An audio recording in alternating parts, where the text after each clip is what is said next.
the fourth quarter, it felt like defense, you felt like you had to stop.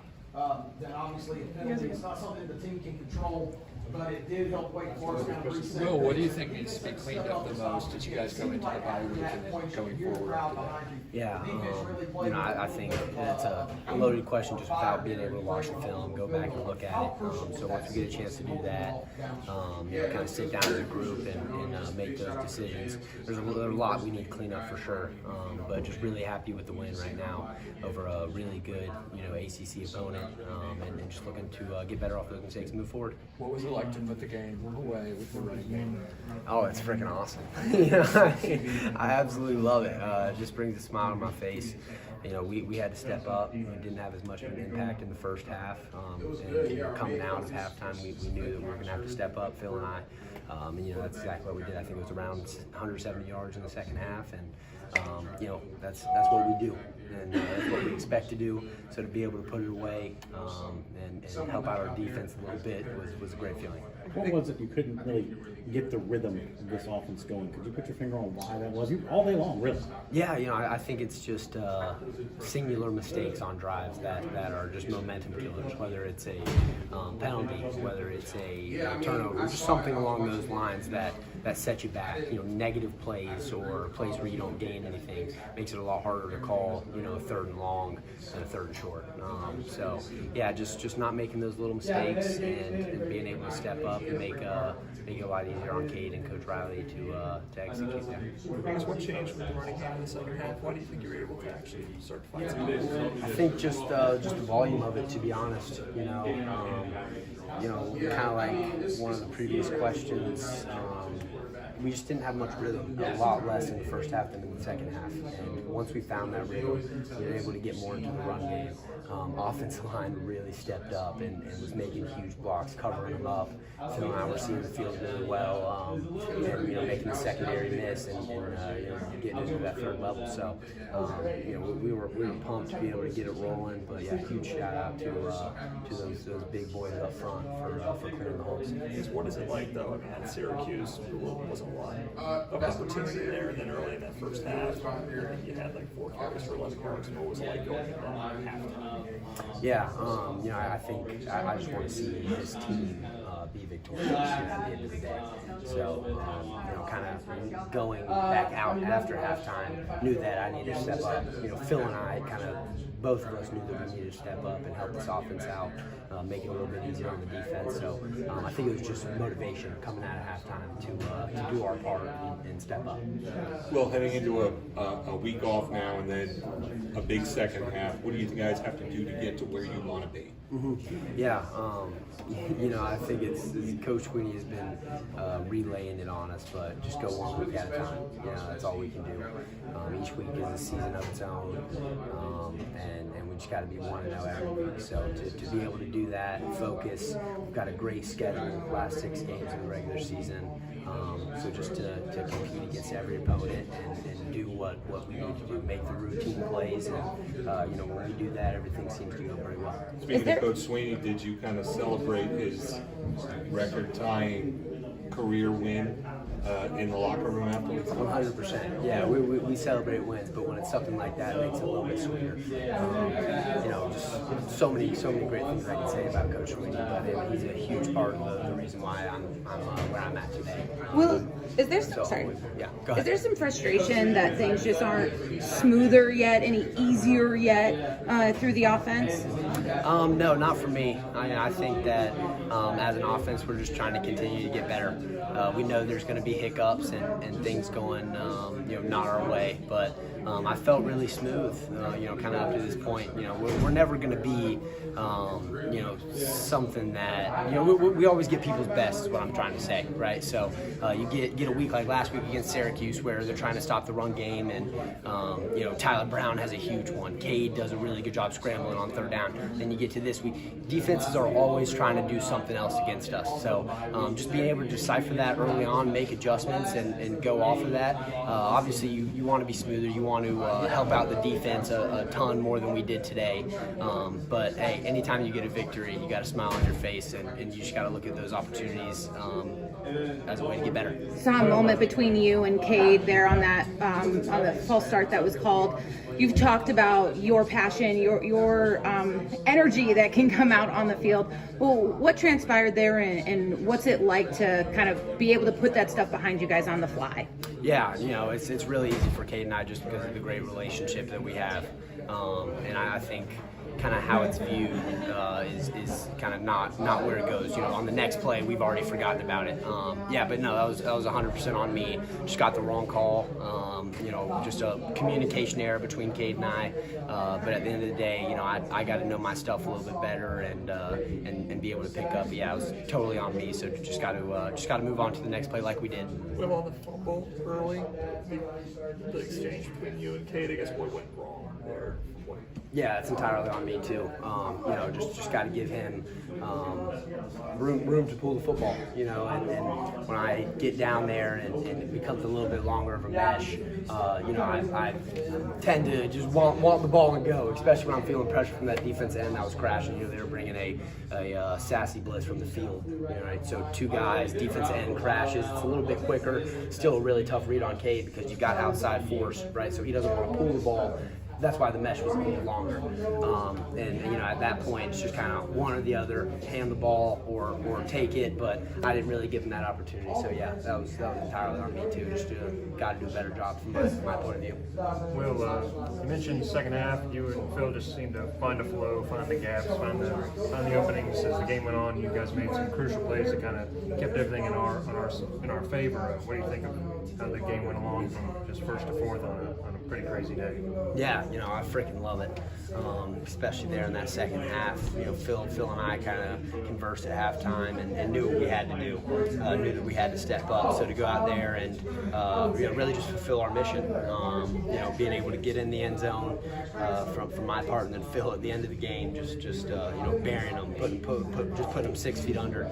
That's just what we preach as a running back room, and to go out there and do it, to lead this football team to victory, it's a great feeling. What was the message from Coach Spiller at the half? I mean, like I said, kind of came out a little slack, but then just picked things up. What was the message from Coach Spiller as the game went on? Yeah, it's just to continue to be positive and that the volume is going to increase. So make the plays, right? We kind of knew going into the second half that we were going to get a little more of an opportunity, and that we had to make the most of it. So that was really his message to us. But Coach Spiller does such a great job of knowing how to motivate us and what positions to put us in, and that's why we were ultimately so successful in the second half. So huge shout out to him. You talked about you guys needing to clean some stuff up heading into the bye week. What are some things you specifically are still looking to clean up? Yeah, me specifically. I think protecting myself a little bit more, obviously, right? Had 2 funny jumps today, so just going back, looking at that, seeing how I can do a better job of protecting myself as a running back, and then just I think for me as a leader, just continue to grow, continue to just delegate the responsibilities, keep the energy up on the sideline, and just put people in positions to succeed. That's something that I can continue to get better at, and then my on the field play is just continuing to be patient out there. And I think you saw the first drive out of the second half, but we had a lot of gap schemes, and I showed great patience, and they were great plays. O-line had them up, got into the second and third level, and was able to make a couple people miss, and we got some momentum rolling. So I'd say those are 3 facets. Just can go back and just continue to improve my game on. Will, what do you think about the way the defense played today and how they kept you guys in it? I absolutely love them to death. I was in the locker room hugging all of them, including Coach West and all the defensive coaches. I mean, they did a hell of a job, for us to turn the ball over and give it to Wake Forest on the 9-yard line, and for them to only get a field goal out of it. And really just the whole first half with how we were playing the fields. We were always backed up, given to them with really good field position. They played unbelievable, tremendous. That D-line, secondary. When you talk about the cornerbacks that had to come in and step up today with Jayden Lucas and Toriana Pride, I mean, it's freaking unbelievable, and they deserve all the glory for what they were able to do today. Well, I think you had 86 rushing yards in the second half. Seemed like you were running with a lot of purpose after halftime. Why were you able to have such a great second half? Yeah, huge shout out to the O-line. Like I said, they were really had it up in the second half. We made some adjustments, and the guys that were in there did a tremendous job. And I just showed greater patience. That's one thing that Coach Spiller brought to me at halftime is just on those gap schemes, continue to be patient. We knew that we were getting pressure from the backside, but don't let it hurry you up to where you're going to miss the hole. So, like I said, the big boys up front did a great job hatting it up, and I wanted to help this team seal the victory. So. Go ahead. I'm sorry, that flip somersault you did on before you scored the touchdown was a little bit scary. Yeah, no, I wouldn't say so for me. I mean, that's just a normal play. I honestly didn't even realize, it looked very bad until I got back in the locker room and saw it.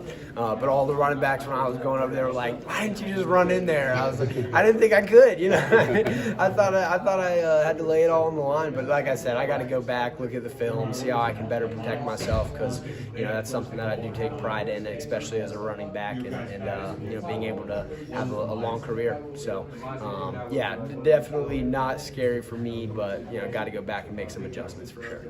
A question on the same play. After you went down on the 1 yard line, it was pretty clear you were calling to the sideline. You wanted your number called again. How good did it feel for the coaches to dial your number up in the time of need? Oh yeah, unbelievable. I think that's just me wearing my emotions on my sleeve. I think the public just gets to see it just because of how I am, and I wanted to get in. I thought I was going to get in on the play where I ended up on the 1 yard line.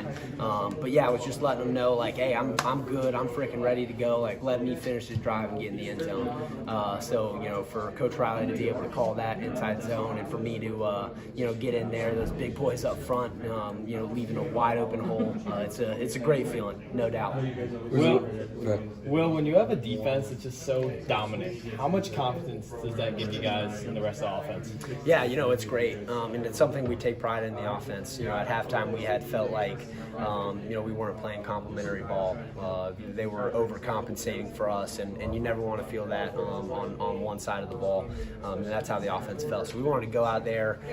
We knew we were receiving the ball and just make it a little different, take some of the pressure off of them. But it's a great feeling. We always want to try to flip the field. We always want to end it with a kick. If we can't score or get it in the uprights, we want to end it with a punt.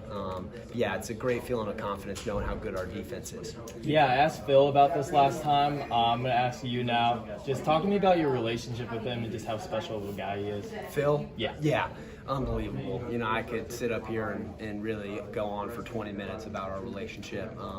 But I came in with him. We were roommates at Lightsey our freshman year, moved off and have been roommates, the past 2 years at two different places. But I've spent the most time with him, my time here. And one thing that I will say is that, he pushes me to be a better individual every day.